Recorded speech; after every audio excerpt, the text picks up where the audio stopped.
ओम शांति। 19 मार्च 2026 के बाबा के मधुर महावाक्य। बाबा कहते मीठे बच्चे, जैसे बाप दादा दोनों निरहंकारी हैं, देही अभिमानी हैं, ऐसे फॉलो फादर करो तो सदा उन्नति होती रहेगी। जैसे बाप दादा दोनों निरहंकारी हैं, देही अभिमानी हैं, ऐसे फॉलो फादर करो तो सदा उन्नति होती रहेगी।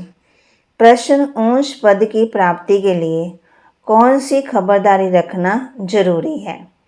ऊंच पद की प्राप्ति के लिए कौन सी खबरदारी रखना जरूरी है?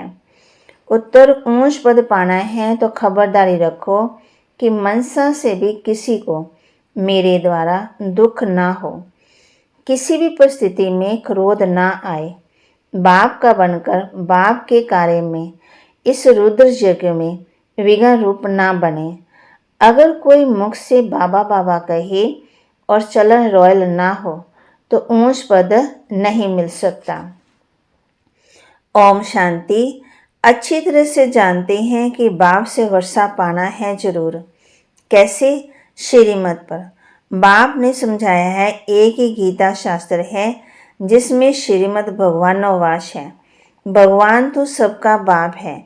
श्रीमद भगवानोवाच तो जरूर भगवान ने आकर श्रेष्ठ बनाया होगा, तब तो उसकी महिमा है। श्रीमद भगवत गीता अर्थात श्रीमद भगवानोवाच, भगवान तो जरूर ऊंच से ऊंच ठहरा। श्रीमद भी उस ही एक शास्त्र में गाई हुई है और कोई शास्त्रों में श्रीमद भगवानोवाच नहीं है। श्रीमद किसकी होनी चाहिए वह लिखने वाले भी समझ ना सके। उसमें भी भूल क्यों हुई वह भी बाप आकर के समझाते हैं। रावण राज्य शुरू होने से ही रावण मत पर चल पड़ते हैं। पहले कड़े से कड़ी भूल ये रावण मत वालों ने ही की है। रावण की चमाट लगती, जैसे कहा जाता शंकर प्रेरक है, बम आदि बनवाए हैं, वैसी 5 विकारों रूपी रावण प्रेरक है। मनुष्य को पतित बनाने का तब तो पुकारते हैं, पतित पावन आओ। तो पतित पावन एक ही ठहराना, इससे सिद्ध है कि पतित बनाने वाला और है, पावन बनाने वाला और है, दोनों एक हो नहीं सकते। ये बातें तुम ही समझते हो नंबरवार पुरुषार्थ अनुसार। ऐसे मत समझना कि सभी को निश्चय है, नंबरवार है। जितना निश्चय उतनी खुशी बढ़ती है। बाप की मत पर चलना होता है। श्रीमत हमको ये स्वराज्य पद पाना है। मनुष्य देवता बनने में देरी नहीं लगती। तुम पुरुषार्थ करते हो, मनसा मम्मा बाबा को फॉलो करते हो। जैसे वह आप समान बनाने की सर्विस कर रहे हैं, तुम भी समझते हो हम क्या सर्विस कर रहे हैं और मम्मा बाबा क्या सर्विस कर रहे हैं। बाबा ने समझाया था कि शिव बाबा और ब्रह्मा दादा दोनों इकट्ठे हैं, तो समझना चाहिए कि सबसे नज़दीक है इनका ही संपूर्ण रूप। सूक्ष्म वतन में देखते हैं तो जरूर वह तीखा होगा, परंतु जैसे बाप निरहंकारी है, देही अभिमानी है, वैसे ये दादा भी निरहंकारी है। कहते हैं कि शिव बाबा ही समझाते रहते हैं, बाबा मुरली चलाते हैं। बाबा खुद कहते हैं कि समझो कि शिव बाबा इन द्वारा सुना रहे हैं। ये ब्रह्मा भी जरूर सुनता होगा। ये ना सुने और ना सुनाए तो ऊंच पद कैसे पाएं, परंतु अपना देहाभिमान छोड़ देते हैं। अपना देहाभिमान छोड़ कहते हैं कि ऐसे समझो कि शिव बाबा ही सुनाते हैं। हम पुरुषार्थ करते रहते हैं, शिव बाबा ही समझाते हैं। इसने तो पतित पना पास किया हुआ है ना। मम्मा तो कुमारी थी तो मम्मा ऊंच चली गई। तुम भी कुमारियाँ मम्मा को फॉलो करो। गृहस्थियों को बाबा को फॉलो करना चाहिए। हर एक को समझना है कि मैं पतित हूँ, मुझे पावन बनना है। मुख्य बात है बाप ने याद की यात्रा सिखलाई है, इसमें देहाभिमान नहीं रहना चाहिए। अच्छा कोई मूल्य नहीं सुना सकते तो याद की यात्रा पर रहो। याद पर तो बाबा कहते याद की यात्रा पर रहो। यात्रा पर रहते मुरली चला सकते हैं, परंतु यात्रा भूल जाते हैं तो भी हर्जा नहीं, मुरली चलाकर फिर यात्रा पर लग जाओ, क्योंकि वह वाणी से परे वानप्रस्थ अवस्था है। मूल बात है देही अभिमानी हो, बाप को याद करते रहें और चक्कर को याद करते रहें, किसी को दुख ना दें, यही समझाते रहें। बाप को याद करो, यह है यात्रा। मनुष्य जब मरते हैं तो कहते हैं स्वर्ग पधारा। अज्ञान काल में भी कोई स्वर्ग को याद नहीं करते। स्वर्ग को याद करना माना यहाँ से मरना, ऐसे तो कोई याद नहीं करते। अभी तुम बच्चे जानते हो हमको वापस जाना है। बाप कहते हैं जितना तुम याद करेंगे उतना खुशी का पारा चढ़ेगा, वर्षा याद रहेगा। जितना बाप को याद करेंगे उतना हर्षित भी रहेंगे। बाप को याद ना करने से मौन जाते हैं, घबराते हैं। तुम इतना समय याद कर नहीं सकते। बाबा ने आशु माशु का मिसाल बताया है। वह भल कर्म भी करते हैं और वह भल बागते चरखा भी चलाती रहती तो भी उसके सामने माशुक आकर के खड़ा हो जाता है। आशिक माशुक को याद करते, माशुक फिर आशिक को याद करते। यहाँ तो सिर्फ तुमको एक बाप को याद करना है, वह सबका माशुक है। तुम बच्चे लिखते हो कि बाबा आप हमको याद करते हो। अरे जो सबका माशुक है वह फिर तुम आशिकों को याद कैसे कर सकेंगे? हो नहीं सकता। वह है माशुक, आशिक बन नहीं सकता। तुमको ही याद करना है। तुम हर एक को आशिक बनना है उस एक माशुक का। बाप कहते हैं अगर वह आशिक बने तो कितनों को याद करे, ये तो हो ही नहीं सकता। कहता है कि मेरे ऊपर पापों का बोझा थोड़ी है जो किसी को याद करूं, तुम्हारे ऊपर बोझा है। बाप को याद नहीं करेंगे तो पापों का बोझा नहीं उतरेगा। बाकी मुझे क्यों किसको याद करना पड़े? याद करना है तुम आत्माओं को। जितना याद करेंगे उतना पुण्य आत्मा बनेंगे, पाप कटते जाएंगे। बड़ी मंजिल है, देही अभिमानी बनने में ही मेहनत है। ये नॉलेज सारी तुमको मिल रही है। तुम त्रिकालदर्शी बने हो। नंबरवार पुरुषार्थ अनुसार सारा चक्कर तुम्हारी बुद्धि में रहना चाहिए। बाप समझाते हैं तुम लाइट हाउस हो ना, हर एक को रास्ता बताने वाले हो, शांति धाम और सुख धाम का। ये सब नई बातें तुम सुनते हो, जानते हो कि बरोबर हम आत्माएं शांति धाम के रहवासी हैं। यहाँ पाठ बजाने आते हैं, हम एक्टर हैं। यही चिंतन बुद्धि में चलता रहे तो मस्ती चढ़ी जाए, मस्ती भी चढ़ जाए। बाप ने समझाया है आदि से लेकर अंत तक तुम्हारा पाठ है। अभी कर्मातीत अवस्था में जरूर जाना है, फिर गोल्डन एज में आना है। इस धुन में रहते अपना कल्याण करना है। सिर्फ पंडित नहीं बनना, दूसरे को लिखते रहेंगे, सिखाते रहेंगे, खुद उस अवस्था में नहीं रहेंगे तो असर पड़ेगा नहीं। अपना भी पुरुषार्थ करना है। बाबा भी बताते हैं कि हम भी याद करने की कोशिश करता हूँ। कभी माया का तूफान ऐसा आता है जो बुद्धि का योग तोड़ देते हैं। बहुत बच्चे चाट भेज देते हैं। वंडर खाता हूँ कि ये तो हमसे भी तीखे जाते हैं शायद।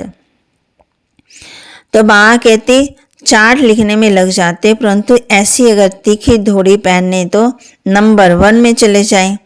परंतु नहीं, वह सिर्फ चार्ट लिखने तक है। ऐसे नहीं कि लिखते हैं कि बाबा इतनों को आसमान बनाया और वह भी लिखे बाबा हमको इसने ये रास्ता बताया। ऐसा समाचार नहीं आता है तो बाबा क्या समझेंगे? सिर्फ चार्ट भेजने से काम नहीं चलता। आसमान भी बनाना है, रूप बसंत दोनों बनना है, नहीं तो बाप समान नहीं ठहरे। रूप भी बसंत भी एक्यूरेट बनना है, इसमें मेहनत है। देह अभिमान मार डालता है। रावण ने देह अभिमानी बनाया है। अब भी तुम देह अभिमानी बनते हो, फिर आधा कल्प के बाद माया रावण देह अभिमानी बनाती है। देही अभिमानी तो बहुत मीठा बन जाते हैं, संपूर्ण तो अभी कोई बना ही नहीं। इसलिए बाबा हमेशा कहते हैं कि किसी के भी दिल को नाराज नहीं करना, दुख नहीं देना, सबको बाप का परिचय दो। बोलने करने में बड़ी रॉयल्टी चाहिए। ईश्वरी संतान के मुख से सदा रतन निकलने चाहिए। तुम मनुष्यों को जिए दान देते हो, रास्ता बताना है और समझाना है। तुम परमात्मा के बच्चे हो ना, उनसे तुमको स्वर्ग की राजाई मिलनी चाहिए। फिर अब ये क्यों नहीं है? याद करो, बरोबर बाप से वर्षा मिला था ना। तुम भारतवासी देवी देवता थे, तुमने ही 84 जन्म लिए। तुम समझो कि हम ही लक्ष्मी नारायण के कुल के थे। अपने को कम क्यों समझते हो? अगर कहते हैं कि बाबा सब थोड़ी बनेंगे, तो बाबा समझ जाता है कि ये इस कुल का नहीं, अभी से ही थिरकने लग पड़ा है। तुमने 84 जन्म लिए, बाप ने 84 जन्मों की प्रारब्ध जमा कराई, वह खाया, फिर समाप्त होना शुरू हो जाता है। शुरू हो गई तो गई कट चढ़ते चढ़ते तमो प्रधान कोड़ी मिसल बन पड़े हो। भारत ही 100% सालवेंट था, इन्हों को ये वर्षा कहाँ से मिला? एक्टर्स ही बता सकेंगे ना, मनुष्य एक्टर हैं, उनको ये पता होना चाहिए कि इन लक्ष्मी नारायण को बादशाही मिली कहाँ से। कितनी अच्छी अच्छी पॉइंट है, जरूर आगे जन्म में ये राज्य भाग्य पाया होगा। बाप ही पतित पावन है। बाप कहते हैं कि मैं तुमको कर्म, अकर्म और विकर्म की गति समझाता हूँ। रावण राज्य में मनुष्य के कर्म विकर्म हो जाते हैं, वहाँ तुम्हारे कर्म अकर्म होते हैं। वह है दैवी सृष्टि। मैं रचता हूँ तो जरूर मुझे संगम पर आना पड़े। यह है रावण राज्य, वह है ईश्वरीय राज्य। ईश्वर अब स्थापना करा रहे हैं। तुम सब ईश्वर के बच्चे हो, तुमको वर्षा मिल रहा है। भारतवासी ही सालवेंट थे, अब इन सालवेंट बन पड़े हैं। ये बना बनाया ड्रामा है, इसमें फर्क नहीं हो सकता। सबका झाड़ अपना अपना है, वैरायटी झाड़ है ना। देवता धर्म वाले फिर देवता धर्म में आएंगे। क्रिश्चियन धर्म वाले अपने धर्म में खुश हैं, औरों को भी अपने धर्म में खींच लिया है। भारतवासी अपने धर्म को भूलने के कारण वह धर्म अच्छा समझ चले जाते हैं। विलायत में नौकरी के लिए कितने जाते हैं, क्योंकि वहाँ कमाई बहुत है। ड्रामा बड़ा वंडरफुल है, बना हुआ है। इसको समझने की अच्छी बुद्धि चाहिए। विचार सागर मंथन करने से सब कुछ समझ में आता जाता है। ये बना बनाया अनादि ड्रामा है, तो तुम बच्चों को आसमान सदा सुखी बनाना है।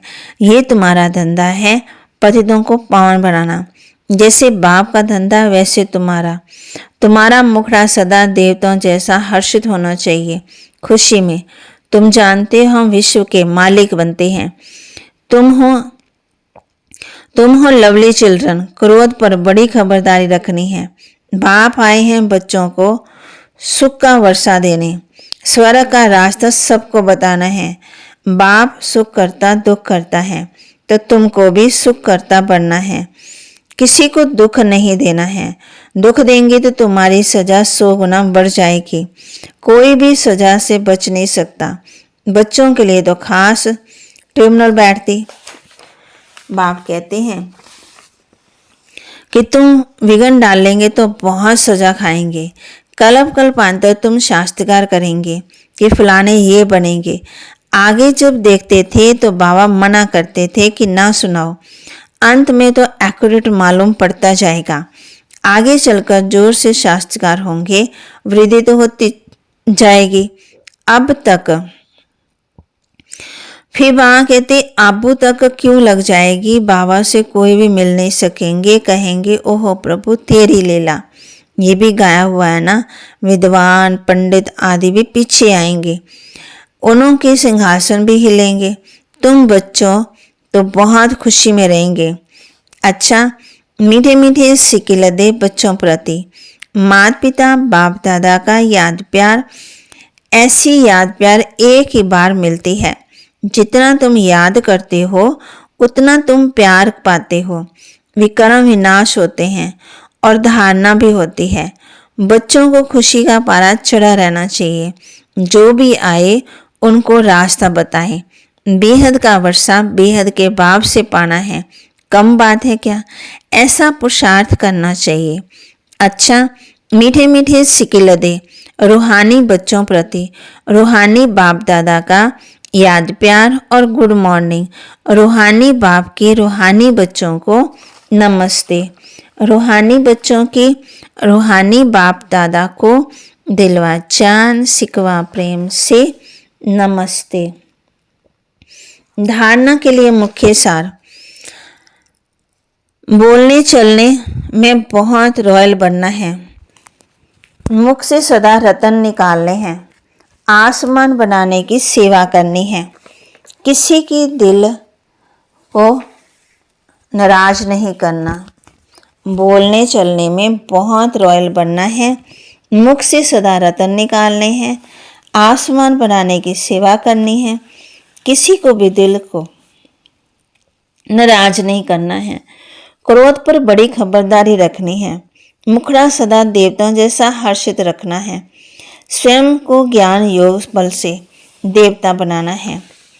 क्रोध पर बड़ी खबरदारी रखनी है। मुखड़ा सदा देवताओं जैसा हर्षित रखना है। स्वयं को ज्ञान योग बल से देवता बनाना है।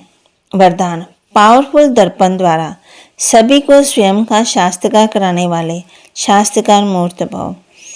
पावरफुल दर्पण द्वारा सभी को स्वयं का शास्त्रकार कराने वाले शास्त्रकार मूर्त भव। जैसे दर्पण के आगे जो भी जाता है उससे स्वयं का स्पष्ट शास्त्रकार हो जाता है। लेकिन अगर दर्पण पावरफुल नहीं तो रियल रूप के बजाय और रूप दिखाई देता है। होगा पतला, दिखाई देगा मोटा। इसलिए आप ऐसे पावरफुल दर्पण बन जाओ जो सभी को स्वयं का शास्त्रकार करा सको। अर्थात आपके सामने आते ही देह को भूल अपने देही रूप में स्थित हो जाएं। वास्तविक सर्विस ये है, इसी से जय जयकार होगी। स्लोगन। शिक्षा को स्वरूप में लाने वाले ही ज्ञान स्वरूप प्रेम स्वरूप आत्मा है। बाबा जो हम बच्चों को शिक्षा देते हैं तो बाबा कहते शिक्षाओं को स्वरूप में लाने वाले ही ज्ञान स्वरूप प्रेम स्वरूप आत्मा है। अव्यक्त इशारे। निश्चय के फाउंडेशन को मजबूत कर सदा निर्भय और निश्चिंत रहो। बाप में तो निश्चय, लेकिन अपने में भी निश्चय बुद्धि होकर कार्य करो तो फिर विजय ही विजय है। विजय के आगे समस्या कोई नहीं होती। फिर वह समस्या नहीं फील होगी, लेकिन खेल फील होगा। खेल खुशी से किया जाता है। कोई कार्य सहज होता तो कहा जाता ये तो बाएं हाथ का खेल है, अर्थात सहज है। तो ये भी बुद्धि का खेल हो जाएगा। खेल में घबराएंगे नहीं। तो बाबा कहते खेल में घबराना नहीं है। और बाबा के महावाक्य को लाइक भी करना है, शेयर भी करना है और सब्सक्राइब भी करना है और अपने जीवन में जरूर धारण भी करना है। और बोलने चलने में बहुत रॉयल बनना है। मुख से सदा रतन निकालने हैं। आसमान बनाने की सेवा करनी है। किसी को भी नाराज नहीं करना है और क्रोध पर अपनी बहुत खबरदारी भी रखनी है। मुखड़ा हर्षित मुख भी रखना है। स्वयं को ज्ञान योग बल से देवता बनाना है। ओम शांति।